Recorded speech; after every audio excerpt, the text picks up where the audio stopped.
पे आप क्या करेंगे ये जरूर हम आपको बताएंगे।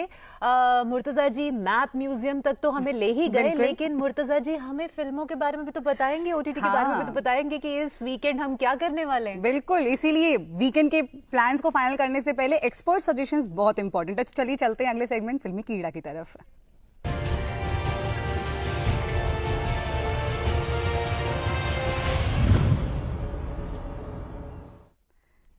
वेलकम वेलकम मुर्तजा जी, बर्लिन से आप आ चुके हैं और आज वापस स्टूडियो से आप सजेशंस हमारे जितने भी दर्शक हैं उन्हें देने वाले हैं। अच्छा, सबसे पहले तो ये बताइए आपकी बर्लिन यात्रा कैसी थी? Firstly, it's great to be back in the studio after 2 weeks. Berlin was really chilly, but at the same time it was also very heated, due to different political discourses. But I got to watch some amazing films. और DD के लिए जो report भेजी, that was also something that And I that was deeply. amazing too. हाँ, हम लोग यहाँ बैठे बैठे आपके साथ साथ मजा ले रहे थे। और वहाँ पे क्योंकि टाइम डिफरेंस था तो मुझे अर्ली मॉर्निंग उठ के कोऑर्डिनेट करना पड़ता आप था। 3:30 बजे उठ के देखते थे शो? वंडरफुल, ऐसे डेडिकेटेड व्यूअर्स होने चाहिए हमारे। चलिए, आप डेडिकेटेड व्यूअर तो हैं ही, लेकिन कहीं ज्यादा अच्छे फिल्म क्रिटिक और एक्सपर्ट हैं, तो आप ये बताइए आज आपकी पहली रिकमेंडेशन क्या होने वाली है? पहली रिकमेंडेशन एक बहुत ही स्पेशल रिकमेंडेशन है, लापता लेडीज। और किरण राव जी जो हैं वो डायरेक्टोरियल लेके आ रही हैं अपना काफी लंबे समय के बाद, और इस फिल्म को काफी लंबे समय से हम एंटिसिपेट भी कर रहे थे। तो जैसा कि नाम है, इट्स अबाउट दीज ब्राइड्स एक ट्रेन पे ट्रैवल कर रही होती हैं, ये घूम जाती हैं और घूम इसलिए जाती हैं क्योंकि घूंघट में है ये। एंड नाउ जो हस्बैंड है बेचारा ग्रूम, वो ढूंढ रहा है इनको, उसके पास कोई फोटोग्राफ भी नहीं है बिना घूंघट वाली। So when he goes to the police station, वहां पे पुलिस ऑफिसर जो है जिसका रोल रवि किशन प्ले कर रहे हैं, वो कह रहे हैं अच्छा एक फोटो दिखाइए और हम स्टार्ट करते हैं अपना सर्च। तो फोटो में भी घूंघट है।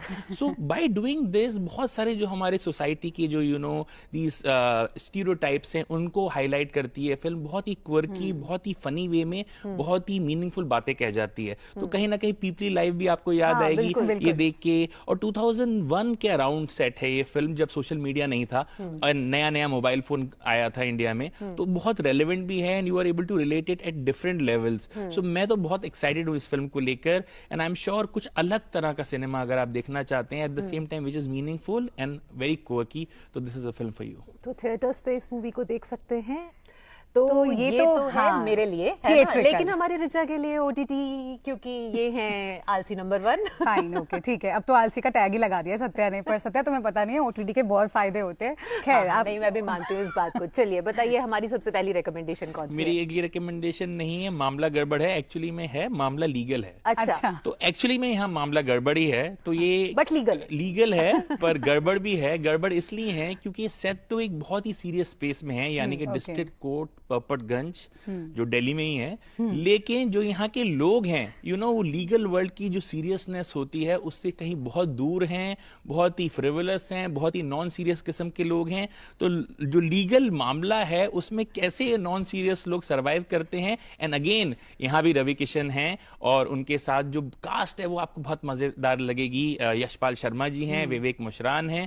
तो बहुत इंटरेस्टिंग स्पेस में है, quirky, humorous, at the same time जो लीगल एलिमेंट है वो इसको बहुत ही खूबसूरत कोर्ट रूम कॉमेडी बनाता है। तो चलिए ठीक है, रवि किशन जी की थिएट्रिकल रिलीज में ना देख पाऊं, ओटीटी तो मैं देखी मैं और दोनों देखने वाली हूँ, मुझे वो बहुत पसंद है। तो ऐसी ही कौन सी जो ये हमारी बगिया है, इसमें से कौन सा फूल अब चुनकर लेकर आएंगे आप? आपने मुझे हिंट भी दे दी है, सनफ्लावर 2। आपको याद होगा जब सनफ्लावर 1 आया था तो बहुत सरप्राइज हो गए थे लोग उसको देखकर, क्योंकि एक बहुत ही यूनिक सी सोसाइटी है सनफ्लावर सोसाइटी। उसके अंदर मर्डर हो जाता है और मर्डर में एक बहुत ही जो सीधा साधा इंसान है सोनू, सुनील ग्रोवर जिसका रोल प्ले करते हैं, उस पे शक हो जाता है, वो प्राइम सस्पेक्ट बन जाते हैं। And in the process he ends up solving the murder mystery. So again अब सीजन जो 2 आ रहा है इसका, इसमें अगेन उनकी सोसाइटी में एक और मर्डर हो जाता है and this time again coincidentally he becomes the prime suspect. लेकिन सवाल यह है कि क्या इस बार वो अपने आप को बचा पाएंगे और असली जो मर्डरर है उसको ढूंढ पाएंगे। साथ इस बार उनके अदा शर्मा भी है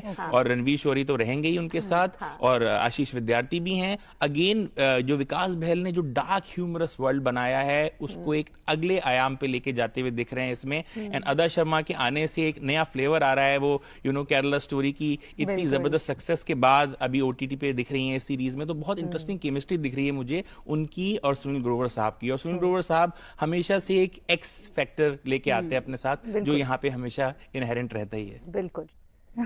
मैं तो ये देखने वाली हूँ। वेल मुर्तजा जी, सत्या के लिए अब क्या है? आई मीन क्लासिक्स में क्या है? तो आज क्योंकि इतना खास दिन है, आपने लीप डे के बारे में इतना कुछ हमें बता ही दिया है और हम लोग अभी डांस की बात भी कर चुके हैं, तो आज मैं आपको लेके जाना चाहता हूँ turn of the century Lucknow में, क्योंकि मेरी इस हफ्ते की रिकमेंडेशन एक बहुत ही खास फिल्म है, पाकीज़ा। 1972 की क्लासिक, कमल मरहूई साहब की और मीना कुमारी जी जिसमें मुख्य भूमिका में थी। जैसे मुगले आजम की हम बात कर चुके हैं, टुक 14 ईयर्स, इस फिल्म को भी 14 साल लगे बनने में और बहुत लंबा सफर था। कमाल अमरोही एक ऐसी फिल्म बनाना चाहते थे जो पूरी तरह से मीना कुमारी जो उनकी वाइफ थी उसकी एम्बॉडीमेंट करे, पर बीच में उनकी तबीयत भी खराब हुई, कुछ रिश्ते भी खराब चल रहे थे उनकी मीना कुमारी जी के साथ, तो ये फिल्म लगातार डिले से गुजरती रही। देन प्रोडक्शन एस्पेक्ट्स भी थे, पर फाइनली आफ्टर 14 ईयर्स 58 में स्टार्ट करने के बाद 72 में ही realised it, and you know it's a beautiful film. I would say that it's a testament and a consummation of her career. She is not just essaying this character of this courtesan, she is actually becoming.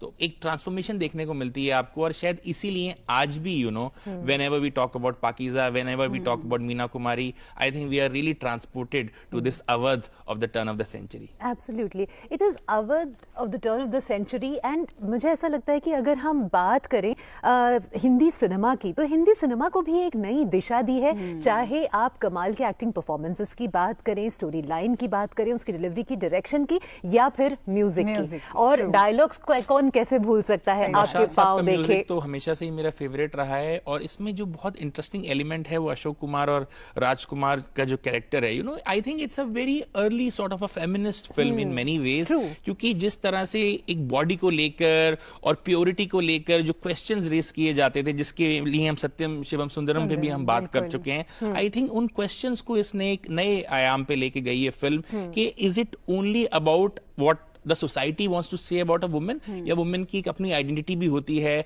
उसकी अपनी एक सोच भी होती है। I think this is a new discourse you know जो बॉलीवुड ने इस फिल्म के साथ देखा, और I think today we can celebrate it and we can look back at it. बिल्कुल। तो चलते चलते ऋचा ने गाना गाया, मैं कैसे पीछे रह सकती हूँ। सच में मुझे ऐसा लगता है कि मेरे पास ना शब्द ही नहीं रह गए, देखते देखते मैं भूल गई। सच में मुझे ऐसा लगता है कि अगर हम भारतीय सिनेमा जो आर्ट है उसके एपिटोम की बात करें, या अगर हम मीना कुमारी जी को देखें, तो she is truly N epitome of beauty and grace, और जो संजीदगी मीना कुमारी जी के व्यक्तित्व में है, वो संजीदगी इस मूवी में निकल कर आती है ना। I really feel you know this is the perfect you know way to celebrate Meena Kumari, और जैसे आप जानती हैं कि फिल्म रिलीज होने के 3 हफ्ते के बाद you know she also left us you know yes. But I think she will stay with us in our memories through Pakiza and of course the wonderful body of work that she has had. लेकिन हमेशा जब भी हम मीना कुमारी जी की बात करेंगे, I think Pakeezah एक ऐसी फिल्म है जो हमेशा यादगार रहेगी, जो हमेशा सिनोनिमस रहेगी उनके larger than life body of work के साथ। क्या बात है। तो मीना कुमारी जी को मुझे लगता है कि आज के दिन हमारी तरफ से ये श्रद्धांजलि भी है। सभी लोग बिल्कुल देखें, बहुत ही खूबसूरत मूवी है ये। और मुर्तजा जी, थैंक यू सो मच कि आप आए, और हमेशा की तरह जैसे हम कहते हैं हमारे वीकेंड को आपने सॉर्ट कर दिया। Always a pleasure. Thank you so much. आज का दिन है बेहद रंगीन।